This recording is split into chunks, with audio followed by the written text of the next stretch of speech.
Howdy, folks. Happy Friday. Thank God it's Friday. Hockey is back after the 3-day holiday break. You know, it's a little weird because the Leafs played New Jersey tonight, and because the NHL does not allow any kind of hockey-related activity during the 3-day break. Like I was talking to somebody before the break asking what the itinerary was. They're practicing in Toronto this morning, and now they're going to hop a flight to Newark for the Devils game tonight. So they're traveling same day, but they have to do that.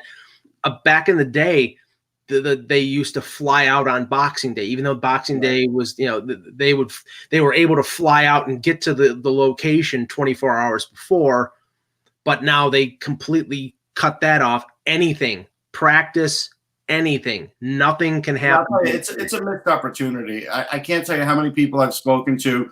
You heard what Lucas said yesterday, that if hockey were on, they would watch it on Christmas. There's not a ton of hockey NBA crossover fans. Mm-hmm. Hockey could survive on the ratings alone of what just hockey fans would watch, especially in Canada.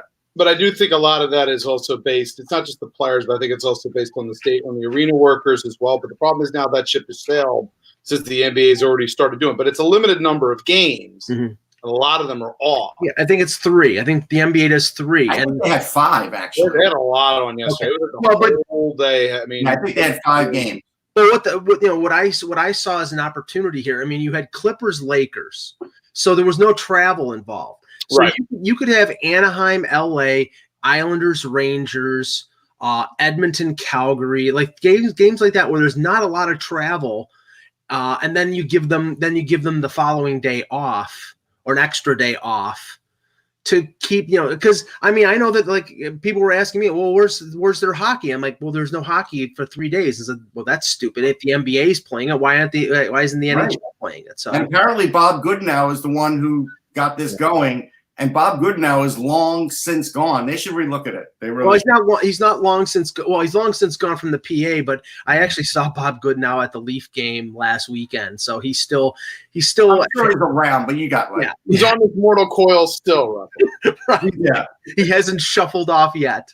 Okay, Russ, pre-show stuff. So I just I'm surfing Twitter right now on the internet to see just what MLB is doing about the Houston Astros. And best I could tell, it's nothing. How many months do they have to investigate a done deal that literally a guy at home did on his own with video and some graphics? How long are they going to wait?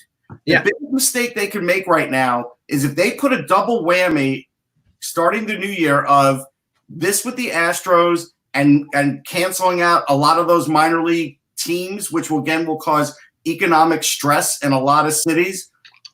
I'll tell you, baseball, they have a trouble already with people showing up. They're going to lose some fans over this. Well, that Jomboy, Jomboy, that was the guy who did all the news breaking on the Astros. He should win the Pulitzer for that because he dug out everything.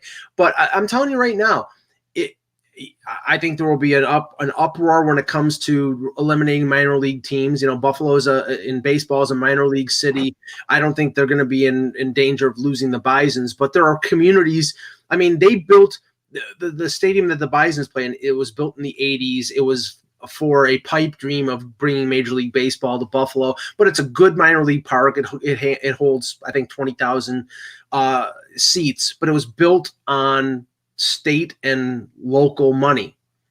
And if you're building stadiums out there for single A, for rookie ball, for double A teams, and then all of a sudden Major League Baseball liquidates those teams, I'm those municipalities, I'm suing Major League Baseball.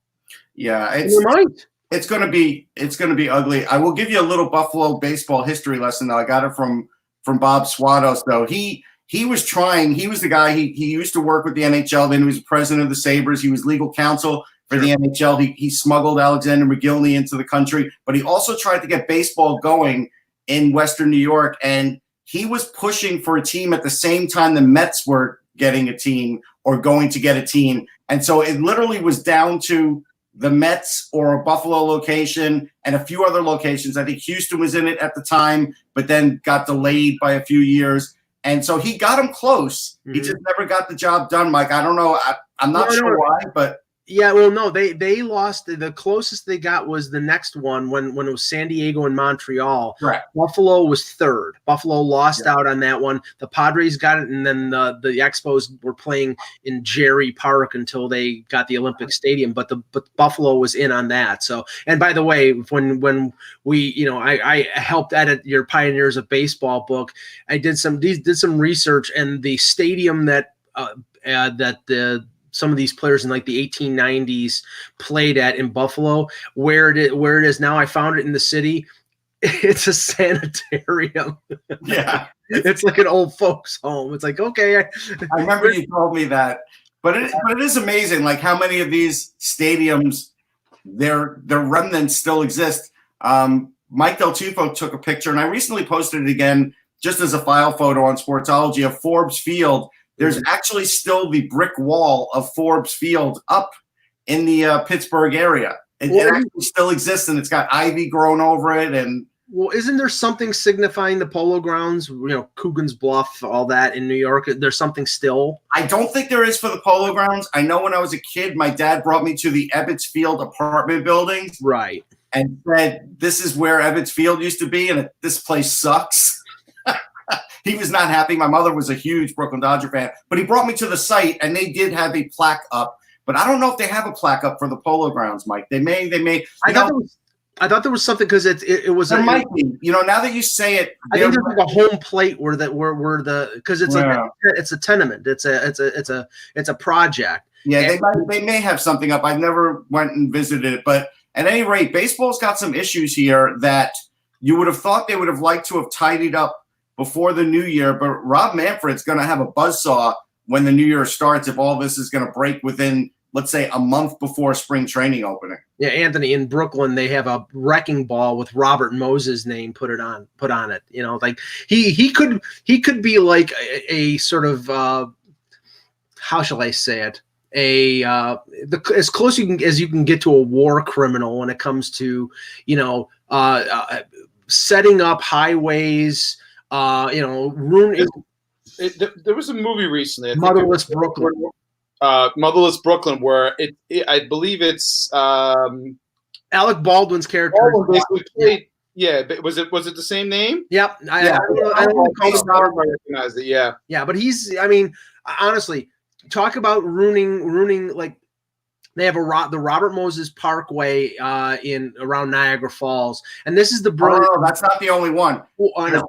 Yeah, there's a Robert Moses also on the island where the beach is too, which is way past Jones Beach, and he was literally trying to keep people out by putting up a toll there. Right, and his brilliant idea is let's smack the highway right along waterfront property. Like we have the 190, which is a highway going from Buffalo to Niagara Falls. That's right along the river, right along the water.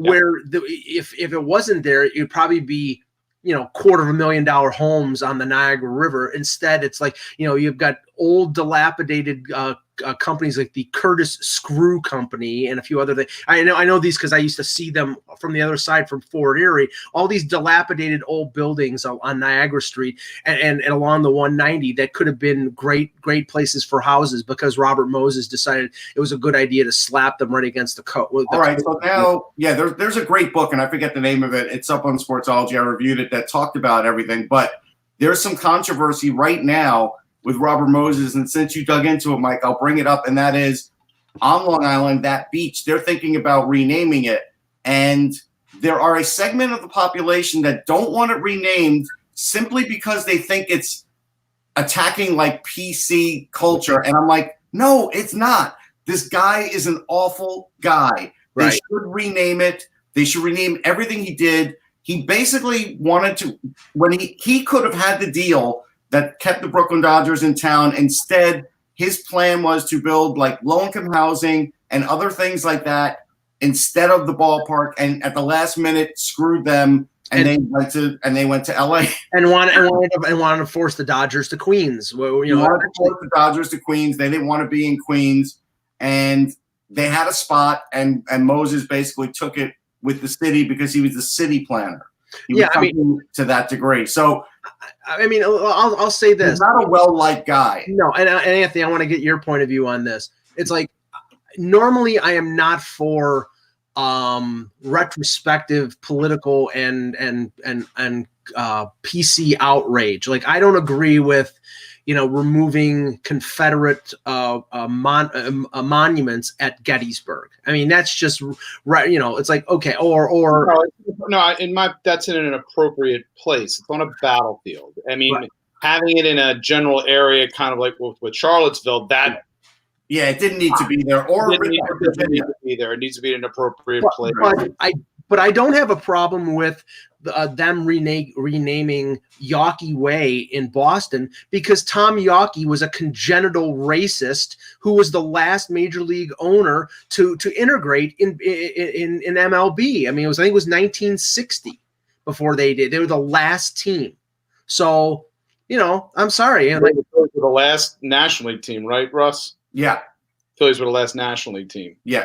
Yeah, they were the last National League team to segregate. I'm surprised it wasn't the Cincinnati Reds in March. Mm-hmm. Yeah, Boston was second to last, and with Pumpsy Jones, and then Philly. Pumpsy Green. And I forget the name of the player in Philly, but I'm just reading a tweet, because Yoni Neiman is complaining about us, saying that we are just looking for more money for the NHL and hockey on Christmas. Give it up. Let them. I'm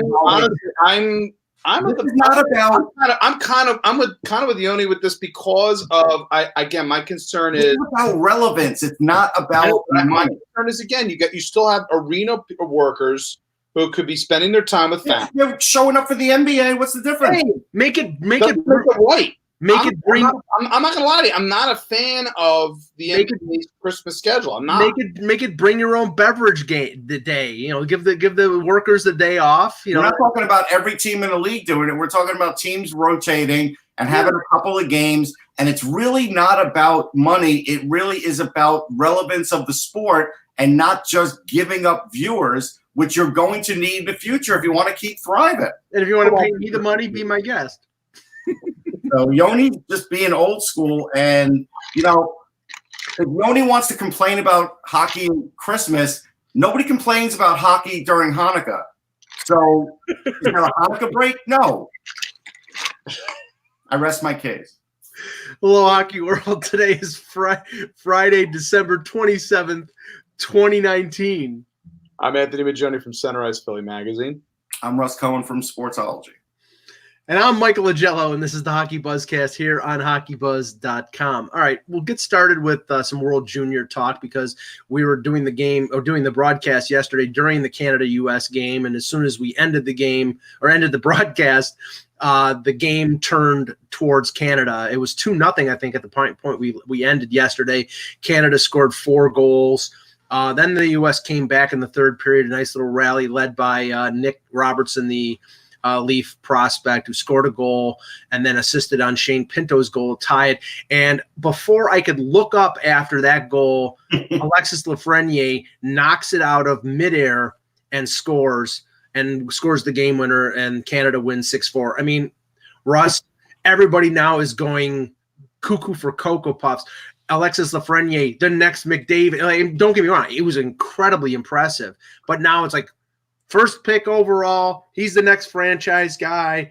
Everything is beautiful when it comes to Alexis Lafreniere. Well, I mean, I'm going to say I told you so for anybody who thought Quentin Byfield had a chance to go number 1. Anthony could laugh, but like Lafreniere, who thought I was laughing? Nah, you were smirking. Fine. But this is the kid's second World Junior. So you already knew he was special. For whoever thought that Byfield, whoever's going to make the argument that, well, he's a big center and centers are worth more, you have to draw a line at that and say, if you have Quentin Byfield or you have Alexis Lafreniere and you're looking for offense, what are the numbers difference going to be? And I think the numbers difference will be like 25 points a season, and Lafreniere is a guy you want on the ice the last shift in this period, the last shift of the game. And that's the difference. And there's no slight to Byfield. He's a great player. But you could see how quickly Lafreniere could turn a bad play like Keandre Miller had instead of clearing it up the wall and whatever reason trying to put it up the middle there.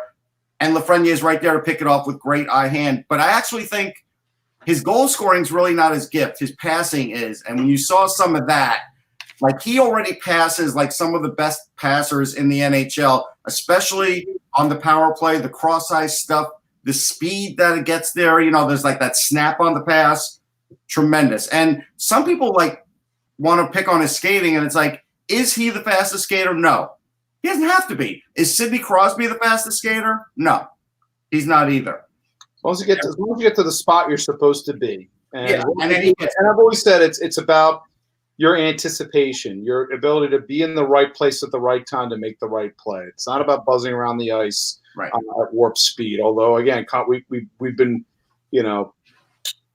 spoiled with Connor McDavid being able to do all those things at hyperdrive levels, but it's not a requirement in order to be a playmaker. No, it's not required.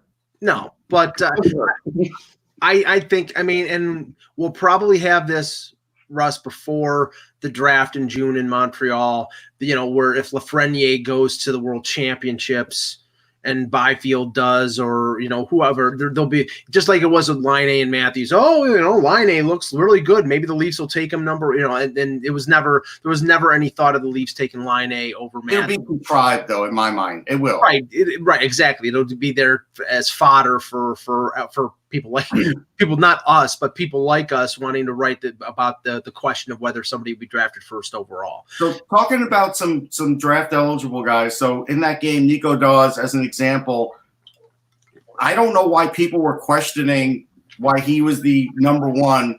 If you had seen him play even just a little bit, you'd realize like this kid is ridiculously athletic and very calm in games.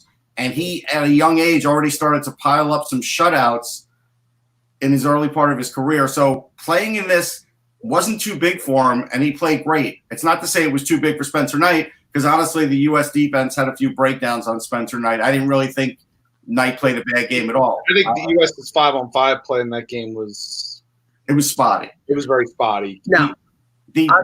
Go ahead. Caulfield line needs to get broken up. That Caulfield-Drury line was awful. Far too up ice. They were way too up ice on play. Drury played over 20 minutes in that game. I was like, speed related, and Sandelin should dial that back. Drury's very fast, but he is not a finisher, and he's not necessarily the best setup guy. He's a good hockey player, but he is not an elite hockey player. And I felt like they made it too easy to key on Caulfield. Although I will tell you this, and this is something where guys like Brink and some of the other really good offensive players can learn from Caulfield, who's a little older.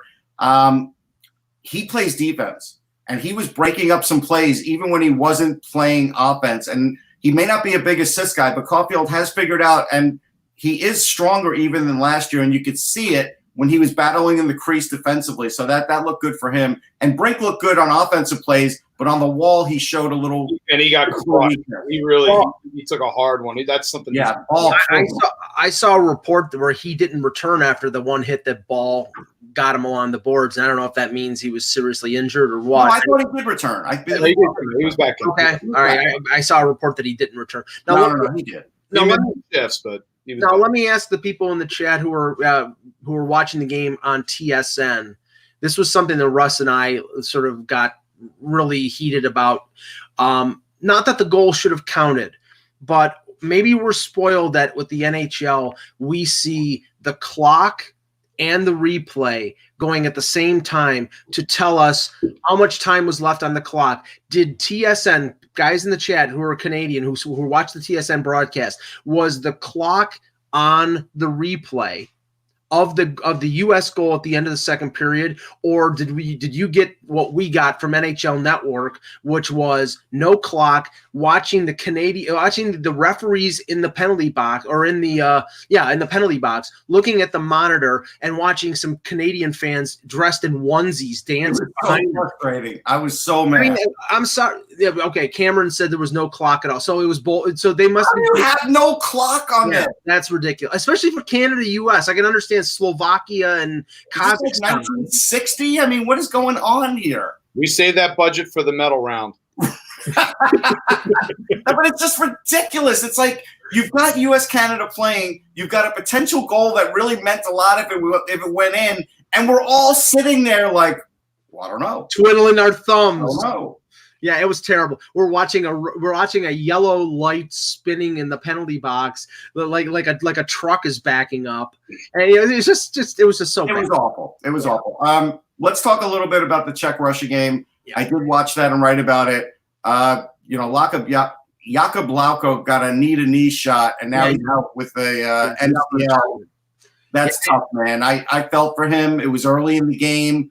He was writhing on the ice. It was tough to see, but I'll tell you, the Czechs played that game like it was their Stanley Cup. They always play Russia that way. Yeah. And Russia had so many power plays. Their power play has to get figured out because they have so many players. But I did identify, Podkolzin had a real good game. While Romanov may have had a good game, Zamula was better.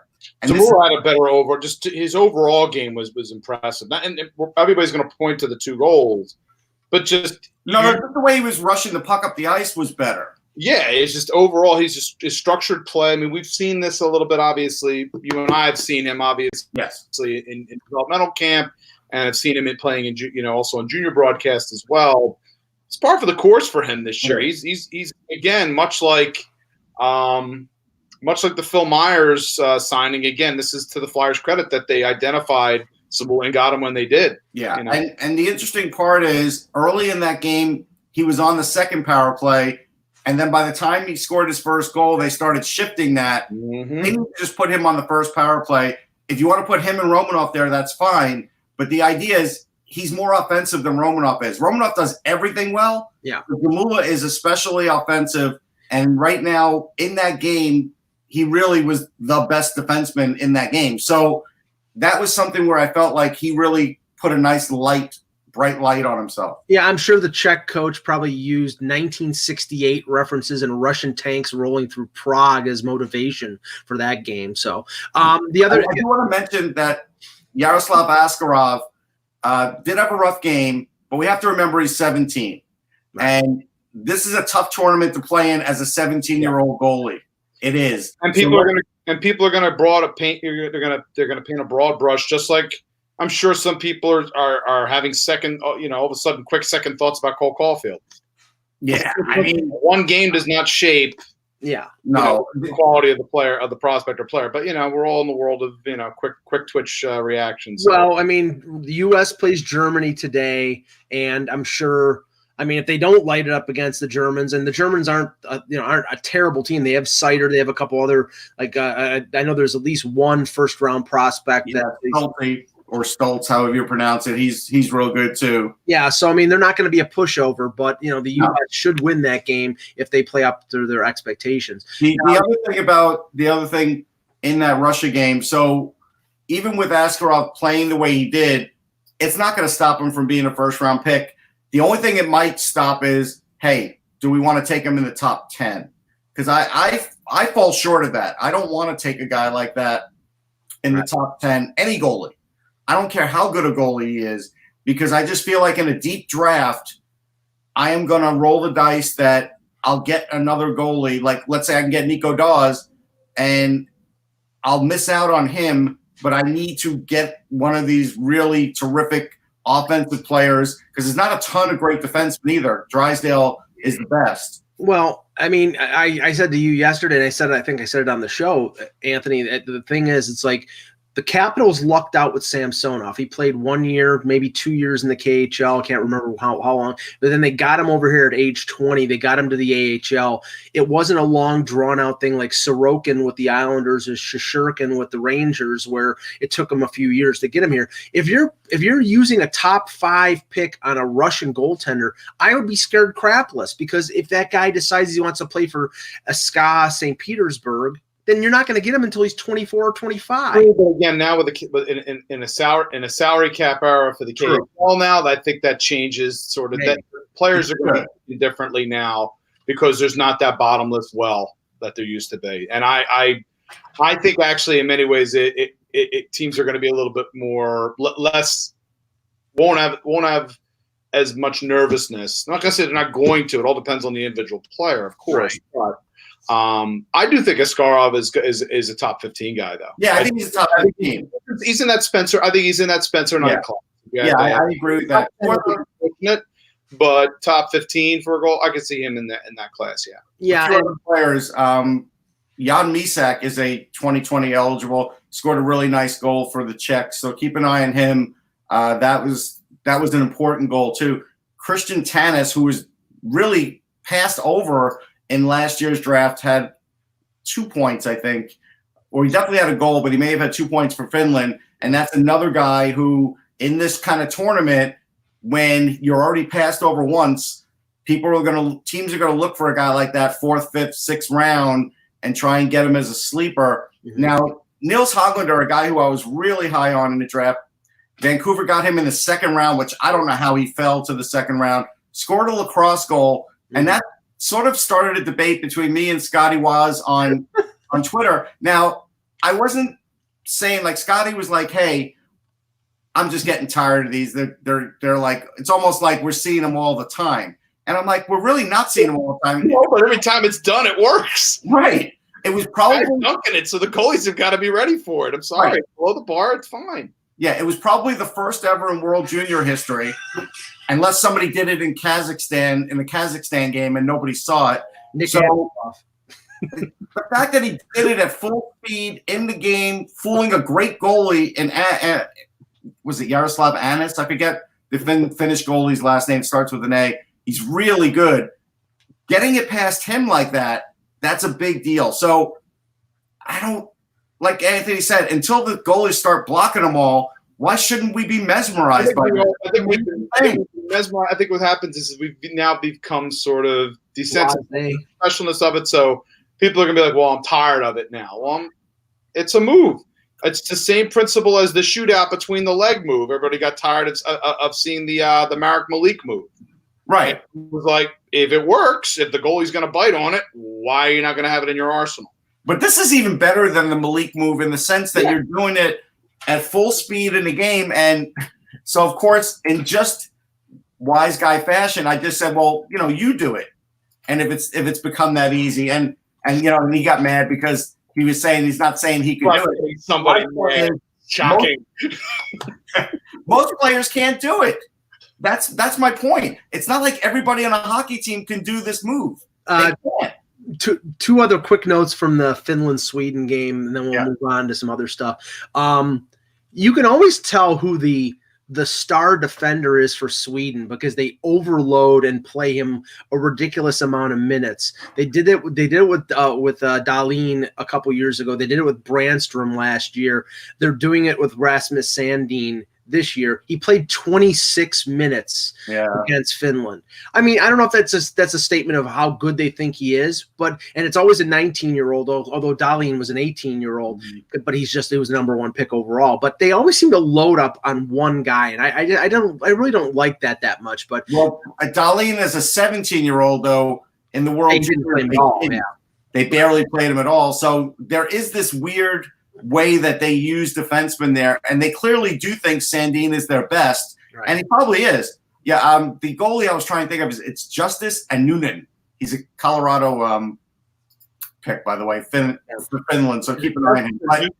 I wonder if it's if it's Finnish. I wonder if it's JU. It's usually a U.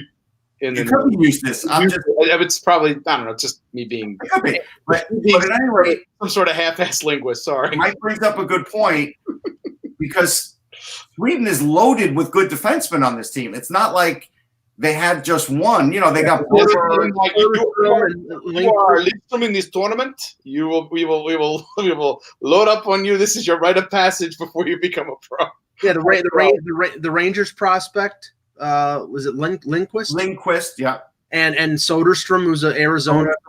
Yeah, so, I mean, it was a little strange. The other thing was Rasmus Kupari, who's the Kings. I think he was a first-round pick. I think he was like 14th, 15th pick. I like Kupari. Yeah, he got hurt in the game yesterday. I don't know how serious it was, but it looked like a knee injury, and he was taken off the ice. But I don't know if he returned or not. But, I mean, that's, anybody with the Kings right now, young guys, I mean, that's a franchise that's going to go through a lot of roster changes over the next couple of years, and they're going to depend on some of the young guys. I think they have 9 players in this tournament.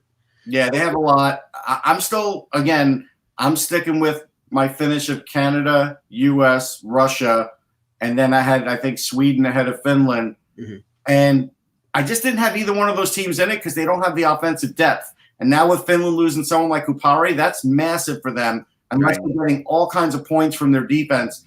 The one thing that was noticeable with like Canada, U.S. is not only do you have to have forward depth, but you have to have a mixture of size and speed, because Canada had a lot of guys leaning, and another example, even on defense, having some size. Like, it's great to have Keandre Miller. I saw Cam York on that one penalty, and he couldn't move the guy. He was literally leaning on him, and that's why he got the penalty, because he has all the skills you want him to. He's got to grow. He's got to grow. He has and Miller got rightly roasted for that pass on the Lafreniere. Well, that was the second turnover that game. He had 2 bad turnovers. Yeah. All right. With regard, just real quick, I had this discussion with regard to York. Why isn't York playing more? And I'm like, that's exactly the reason why he's not there. And we also Ron Extall spoke about this before, about a guy growing and getting man strength. He doesn't have that yet. No, he doesn't. See it. There's a reason why he's the number 7. It's just to get him a taste so that by next year, as he grows a little more into himself, in those circumstances, he'll be able to handle himself better. Hello. I'll just mute you, Russ, while you're taking the phone. Okay, now moving on to some, and I'll start with you, Anthony, because I said we were going to talk about this before the show. Yesterday, we learned that Calvin DeHaan is out for the season with a shoulder injury. That Brent Seabrook was going to miss the rest of the season. We found out a little more about both the injuries. DeHaan is having surgery on the same shoulder he had surgery after getting hurt with Carolina. So the first surgery didn't solve the problem. Now he's having a second surgery. He's got term, I think, 2 more years at over $4 million. So that's a big warning sign for the Blackhawks. The Seabrook thing, Scott Powers from The Athletic wrote this morning, it's not 1 surgery, it's 3 surgeries. And this is something that, I mean, as soon as I heard 3 surgeries, and you see he's 34 years old, and he's been, he's missed 12 games in however, I think a dozen years. I'm sorry. I get the feeling this is Marian Hossa part 2 in terms of they're laying the groundwork here for an LTIR for the rest of his career. I mean, if he has 3 surgeries, comes back, and he's at 36 years old, and he can play, God bless. That's the key. We're going to have to, again, it's the basic thing of us having to kind of keep our eye out with regards to this, I think, more than anything. 3 surgeries is certainly alarming at that age. But again, if it allows to get everything done in one shot, but in terms of you've got rehabilitations involved with all those, with 3 different injuries like that, that to me is probably the biggest red. That's the flag to me, like you have. Flag, yeah. That this is something where, he's rehabbing this, but then we're going to need some time also. He's got to rehab this, and as a result, things will extrapolate over. Now, I don't know if Caleb is right here, because I didn't see the specificity of what surgeries he was having, but Caleb in the chat says it's both hips. If it's both hips, he's done. He's not.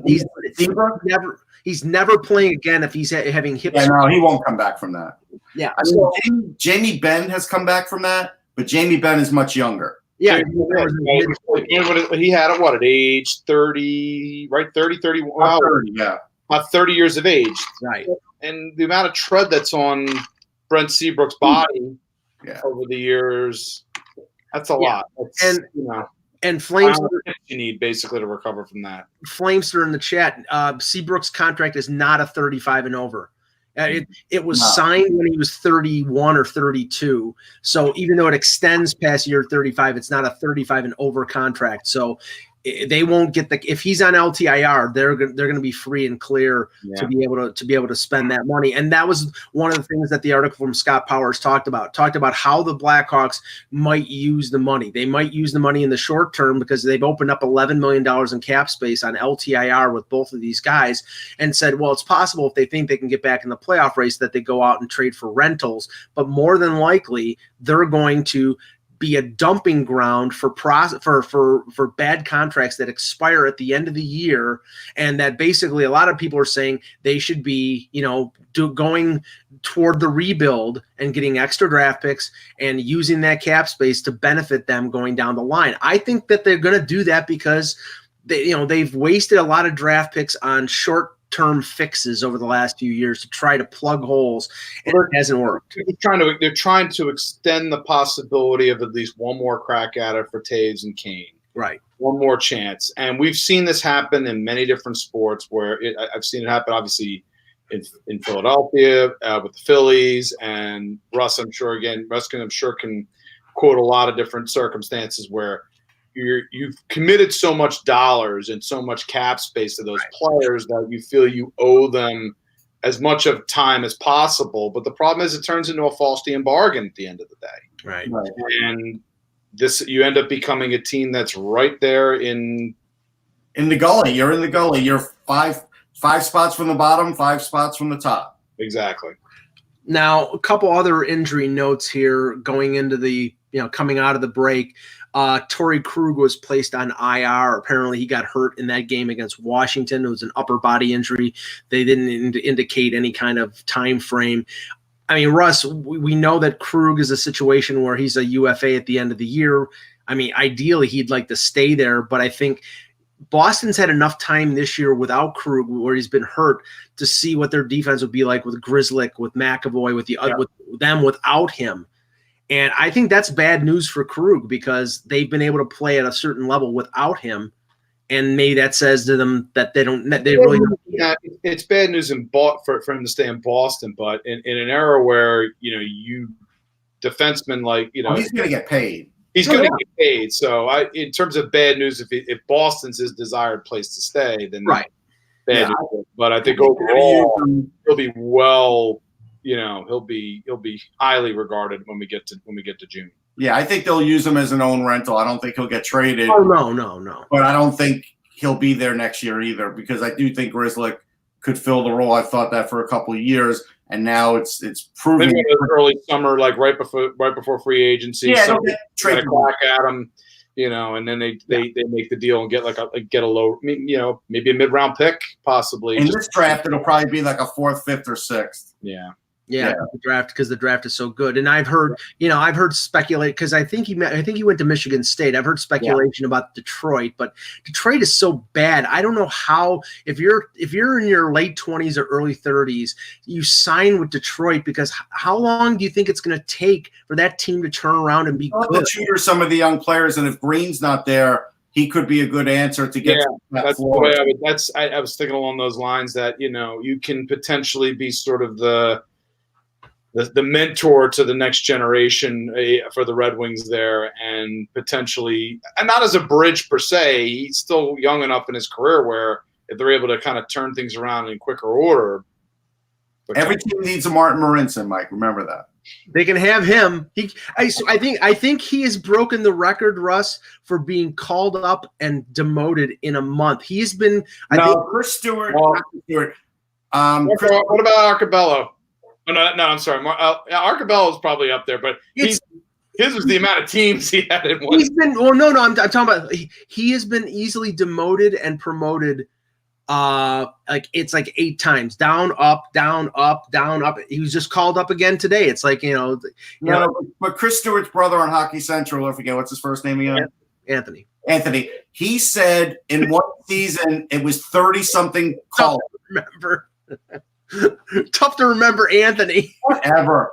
But he had like 30-something call-ups one year, and he said he was crying at the last one in like the steam room and blamed it on the steam because it was just ridiculous, like it was a haul. And it was funny because the way he described it was the GM wouldn't even call him anymore. He would just have to check his voicemail and see where he was going to be reporting every couple days. That's how bad it was. Now, the other injury, I've been impressed that Montreal, in spite of the fact of not having Drouin, has been continuing to win, especially on the road. They went through a Western Canada road swing, and I think they won in Calgary and Vancouver, and then they lost to Edmonton. They're a couple points behind the Leafs in third place in the Atlantic, but they just lost Byron again. He came back from a knee injury. He's out again. And Joel Armia, who's been a key player for them, is out week to week. So I'm just wondering how long they can survive losing forwards because they just don't have a lot of scorers. But you know what? They're a team, Mike, and they seem to be playing a team game, and they seem to be doing this to spite you. And right now, it's all working. Like, it's just all working. Why is Anthony laughing? I know why. Because he lives to dig. He just lives to tweak. But it's the truth. They are playing like a team. They are. And so now I don't know how long Byron's out. Do we know how long he's out? Is it the same? They didn't say. Yeah, so if it's not the same knee, he's probably coming back after the break. Right. But look, they're not loaded, but they do have a good coach. They've got a great defenseman in Weber. They've got some decent, at least 3 decent defensemen. They've got a great goalie. They're hanging in there. They might be able to hang in there until the deadline and make another deal and get another offensive player. When does Brian come back? Back now, and I always come back to Shea Weber and how he's still in Montreal, being successful. Yeah. Yet the Canadians got absolutely roasted for acquiring exchange. Because they traded somebody. It was now because they traded somebody who actually wanted to stay in Montreal and actually loved playing in Montreal. It's also the fact that the overall game of the player too. Like Subban, I love his daring do. It was always fun to watch, but he had to have a lot of structure behind him. Yeah, and all over that Montreal, he had that in Nashville and was able to be backed up. But again, he goes to New Jersey and just looks absolutely lost. And in the grand scheme of what did Nashville for losing Shea Weber, I guarantee you, Nashville kind of wonders, how they're. I mean, granted, they went with Yossi, but I do kind of have to wonder over time, having here's an interesting thing, Anthony. What would be helpful to them? Anthony, here's something that happened that none of us saw coming. This is outside of this deal, but Lindsey Vonn just proposed to PK Subban and gave him an engagement ring. Mm-hmm. She has turned the marriage game upside down with this now because, there are people out there saying men shouldn't have engagement rings, and it's like, who cares? I look at it this way. It's like because he started off. When he started off the relationship to begin with, he was the one who went live on television with "Whoa."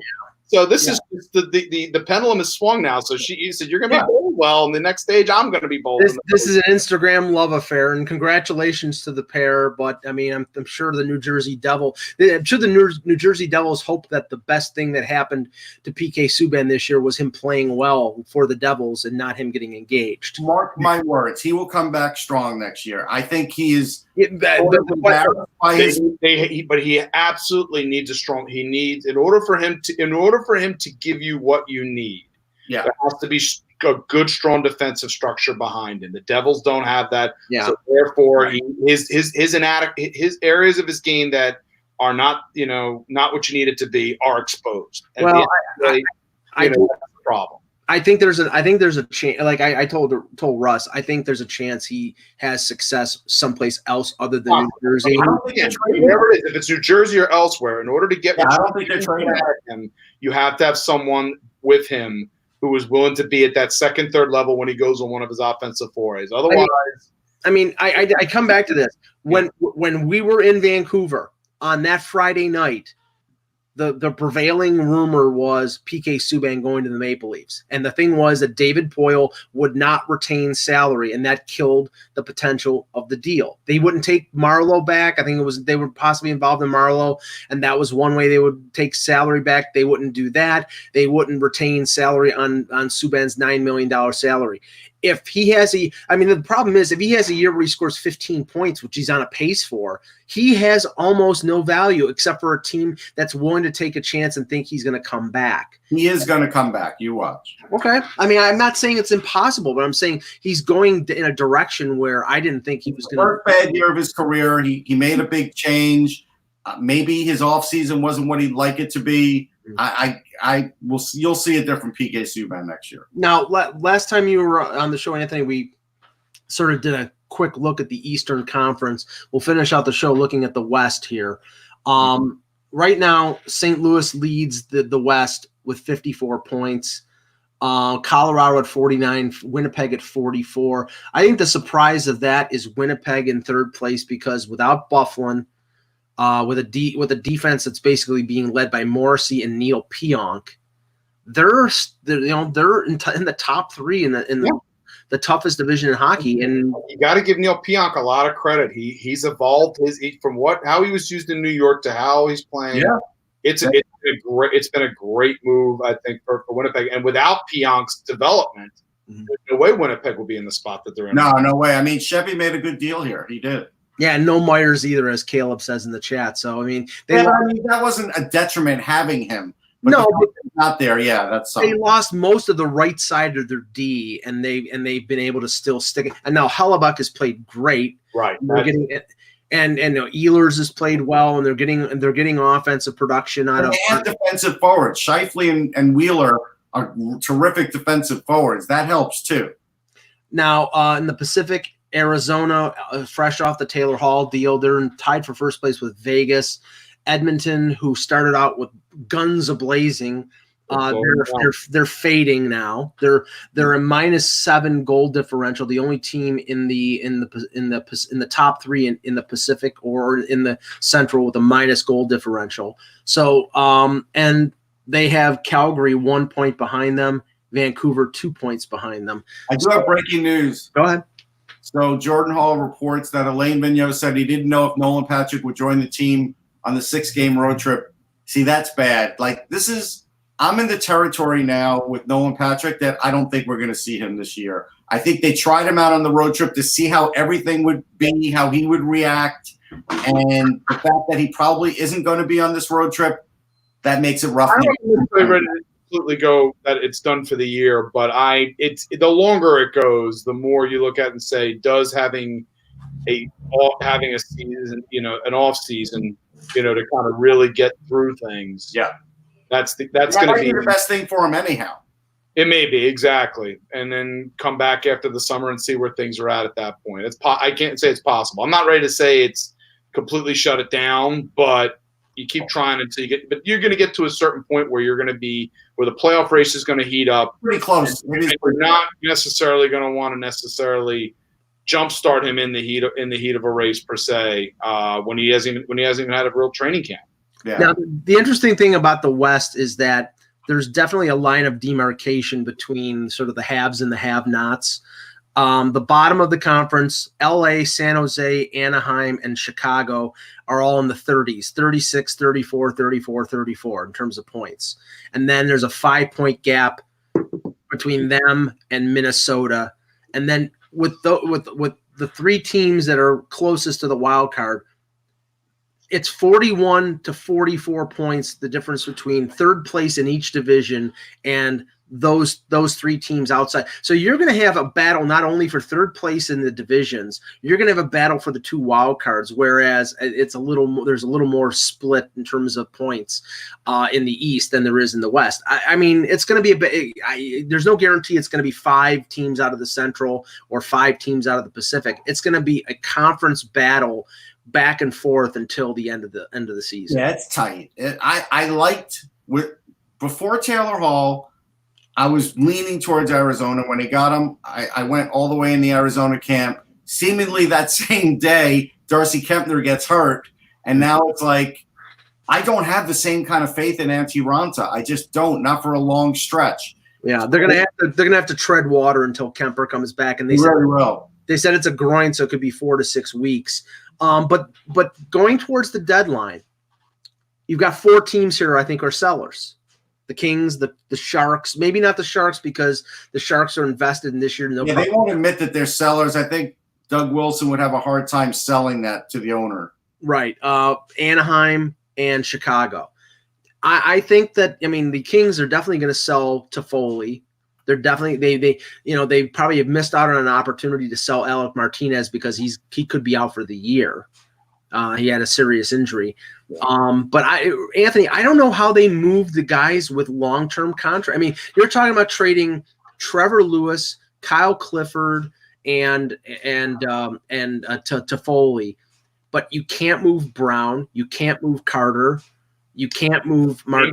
It's a similar and interestingly enough, the early part of the decade, it was the Blackhawks Kings wars, and they signed all these guys up to very long-term deals, legacy contracts, basically, that we could probably call it at this point because the teams have been so successful. And this is the payment that they make. It's difficult. They're going to have to, if they are able to make a move, there's going to be salary retentions that have to be involved, and they're going to be big ones in this case. And that's where the Kings are at right now. And they're going to be probably dealing off guys that they are doing that are going to be useful, but it's going to be tough. Yeah, I agree with you on that. I mean, here as an example, to show how Jeff Carter's career has gone in the toilet. And he's got 2 more years at over $5 million, 5.2. Like last year, he at least had 33 points, 13 goals, and was a minus 20. This year, he's got 11 goals. He's only got 6 assists. So he's back. He's in that Rick Nash territory now where he's never been a big assist guy to begin with, but it was better in the midway point of his career. He was more well-rounded. Yeah, and so his last 3 years, actually, he hasn't gotten many assists. So he's not doing much for the team. He's shooting less. He's a minus. He's only 35 years old, but I'm sure he's enjoying the sunshine. He is impossible to trade right now. Well, the funny thing is he has according to Cap Friendly, he has no move or no trade protection. The problem is that everybody knows that if you trade him to a place he doesn't want to go to, it's going to be Columbus all over again. He'll be a sour bastard. He won't play. And maybe again, this is years later. And again, I think the Kings would probably go good by him, and if they do deal him, it would be to a team that's got a shot.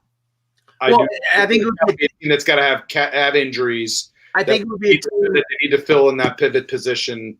And are willing to bite the bullet if it gets him over the top. I think it would be a team, Anthony, that he would sign off on. Do you want to go to Dallas? Right, exactly. I don't think it's going to be a case of just dump off in this case. We're going to trade you to Ottawa. I'm not showing up. That's good. Right, exactly. But again, it severely narrows the market. All right. So as an example, let's say the Pittsburgh Penguins work out a trade and they're going to take Jack Johnson and like a pick and a prospect back so they can get rid of Jack Johnson. Is Jeff Carter signing on for that? Yeah, because he'd have a chance to win another Stanley Cup. I mean, I'm not sure. I think that's a possibility. I mean, I think there's a chance. Yeah, that's not going back to Columbus. That's the whole point. But you look at the Kings right now, and it's like Dustin Brown is in the same position as Jeff Carter. Dustin Brown has got 2 more years at almost $6 million a year. He's fading as a player. He was once great player, not great anymore. And he's got a modified no trade, and he's 35 years old. I think the possibility is he retires before he gets traded someplace. Yeah, I think that's a possibility. I mean, I can't say it's out of the realm of the possibility. I will say this. Dustin Brown right now is a better player than Jeff Carter, though, because he had those last 2 years and he's got more points than him this year, and at least he is not a defensive liability. He at least has some worth to the team, sort of like how Trevor Linden used to still have continued worth to the Canucks when he was way past it. So it's Carter that, he doesn't do much else. Yeah. Anthony, we're going to take a couple questions in the chat so you can drop off. Hey, guys. Have a good one. All right. See ya. Okay, so yeah, we'll take a couple questions in the chat to end the show. I'm going to see tonight the Sabres and Bruins play. It's a back-to-back home and home between the Sabres and the Bruins. Sabres have lost 4 of the last 5, 1-3-1 in the last 5 games, coming off a streak where I think they had earned points in 6 of 7. So you got this up and down situation with the Sabres, and that's a question of the depth of the organization being able to maintain a positive record. And it's funny because I was on the radio yesterday talking about the Sabres, and I talked about the fact that Linus Ullmark is the number 1. The question is he a de facto number 1 because Carter Hutton sucks so bad? Or is it that Ullmark has played better? I think Ullmark has played better, but I said it was because Hutton is 0-6-4 in his last 10 games. They can't win with him. And Mike Harrington was on the same station this morning and basically said the same thing. They have to keep playing Ullmark all the time. I mean, I'd say 85% of the starts. Every time they put Hutton in, I think Hutton played against Philadelphia. Now, that was a game where Eichel didn't play, but the Sabres were terrible and Hutton was terrible. And Harrington advocated sending Hutton down and his $2.75 million salary to Rochester and calling up the Hamburglar. Yeah, I mean, honestly, is it going to matter that much? Is Andrew Hammond going to matter that much? I don't know. I mean, I get the idea. I look at it this way. If you don't get a good effort against Boston tonight, who's a team that's weakened, they're not going anywhere anyhow. And then I'm not sure you make that move. Well, I think the point is, at this point, I believe that the Sabres are not a playoff team. I think you believe that they're not a playoff team, but they're trying to sell to their fan base, since they're 1 point out of a playoff spot, that they're in the playoff race. I don't think they legitimately are, because I don't think they're a good enough team. They've got good players. They don't have enough good players, and that's the problem. Okay, Caleb in the chat, his question. Think there is any market for Nick Bjugstad when he returns from injury? Well, yeah, but again, why are we trading Nick Bjugstad? Pittsburgh traded for him because he's a big body. And they liked him there. They like him. He can play center and he can play wing. So he gives them some flexibility. I mean, he's had injury problems before, but it's not like a chronic thing. So I don't see why they would want to trade him. I mean, the guys they want to trade right now are Alex Galchenyuk, who's making 4.9 on a expiring contract. I thought that there was a possibility they would trade him because Buffalo was looking for forwards and they were looking for defensive help because Dumoulin is out and you've got Schultz and you've got Letang who have had injury problems. That would be an equal crap for crap type of deal. That hasn't come to fruition, but maybe it will. Because I know that Galchenyuk right now has 10 points, I think, 2 goals in like 30 games, which is but I told you, Schultz is too important to them postseason. They're not trading him. Well, I'm not saying Schultz trading him. I'm saying the fact they're just worried about the fact that Schultz and Letang are injury prone. Yeah, but they'll be back. I mean, they are injury prone, but I think they'll be back. I think we're early enough in the year here, so.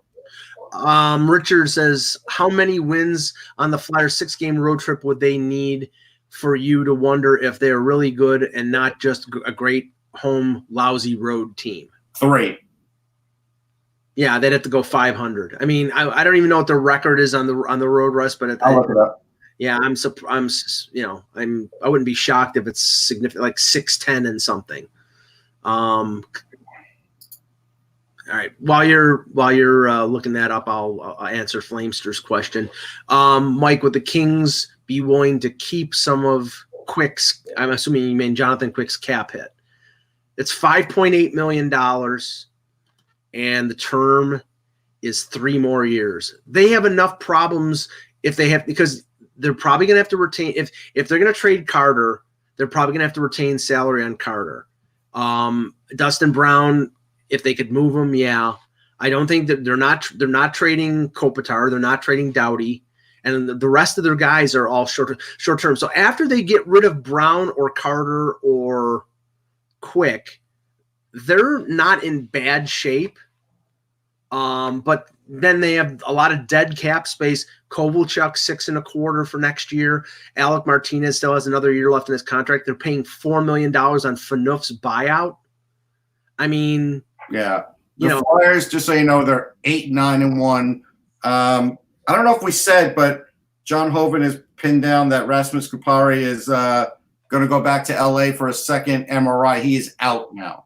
Jeez, that's terrible. Okay, let's see. A couple more things and we'll end the show here. I saw one good. Oh, Thomas Boyle. Do you see the Islanders trading Greiss at the deadline, or do they just let him walk and free? No, I think they'll keep him, and I think they'll probably try to sign him in the offseason. I think they will attempt to do that. Yes. Yeah. I don't think they'll trade him because right now they have to count on this tandem to go far, and it makes no sense to trade the other when you have to have a backup that's strong just in case Varlamov gets hurt because he has an injury history. Yeah, and as we've talked about a couple times on this show, we have a situation where Sorokin is playing in the KHL. I'm sure he'll be watching very intently on what they do with Greiss, because if they sign Greiss, then they have two top goalies. Yeah, I think if that happens, he's signing long term in the KHL. Right, or they trade his rights to a team that needs a goaltender. Yeah. Let's see here, one or two more here. Nobody ever wants to keep Galchenyuk, according to Funky. That's not true. I mean, look, the guy's not perfect, and I know that there were these ridiculous rumors of him in Montreal, but end of the day, he could still play. It's going to take the right situation. I'm not saying he's a great player, but there is some talent there. Last one, Esmir says, what's your take on the Islanders' recent struggles? They have to play perfect, and it's hard to play perfect all the time. They still, let's see how their offense looks goal-wise. Right now, they have 105 goals. To give you an example, I have to go as far down as 6th in Columbus, and they've got 98 goals. So right now it looks like 1, 2, 3, 4. They're 5th worst in the league for goals. That's why. 26th? Yeah. 26th. Now, goals against, they're one of the best. So that's holding them up, but it is a definite struggle to keep that going when you may not have the exact horses to do it. So Trotz is doing a great job, but it looks like they're going to do the same thing they did last year in the playoffs, unless they either get an easy matchup or make a great deal at the deadline to add some major offense, because they don't have the offense right now. No, and okay, I am by no means saying that this is a guarantee, but at the beginning of the season, I said the Islanders weren't going to make the playoffs, and then they went on this ridiculous run, and they're playing really well, and I said, okay, well, I'll eat crap for that one if they make the play. Well, they're 23-9-3. They have 49 points. The two wildcard teams, which are both Metro teams, are at 46 and 46. That means now the next team after that is Florida at 41. That means they have an 8-point gap on falling out of the playoffs. But they could very easily fall out of second or third place in the Metro and be in the wild card spot. Yeah. They're right now, they're one long losing streak away from being, and you could say this for any team right now except for Washington, Boston, and maybe St. Louis. They're one long losing streak away from being out of the playoffs, and we're halfway through the season. So, that's just the reality right now. I think reality, and as good as Barzal is, he's not going to get 90 points. I just think that they, if they were in on Taylor Hall, I don't know if they were seriously or not. I don't think Jersey would have ever traded him there. But I think if there is a free agent offensive forward who could help them out, because I think they need scoring, they need to make that move. If maybe they go after Pajot as to firm up the middle as a second or third line center. Listen to their goals, because at the end of the day, goals are what matters. Forget about the assists. 16 goals from Barzal, 13 for Nelson, 11 for Lee, 10 for Bavolier, who, by the way, is trying to pick up Anna Kendrick on Twitter. It didn't work.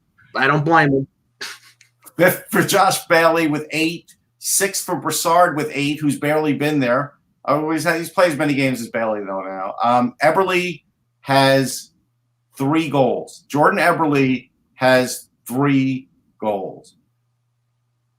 And they signed him for over $5 million for 5 years. Kyle Clutterbuck has 3 goals. And he's injured.